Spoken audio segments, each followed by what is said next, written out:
క్రీడలకు పూర్వ వైభవం తీసుకురావడమే ప్రభుత్వ లక్ష్యమన్నారు speaker Ayyanna Patrudu. Shri Alluri Sitaramaraju memorial 12వ sub junior అంతర్ జిల్లాల సాఫ్ట్బాల్ పోటీలను ఆయన ప్రారంభించారు.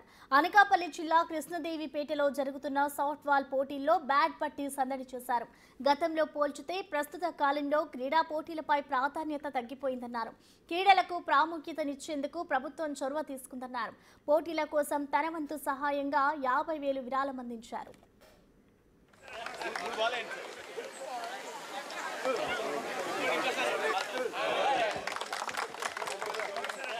Valente.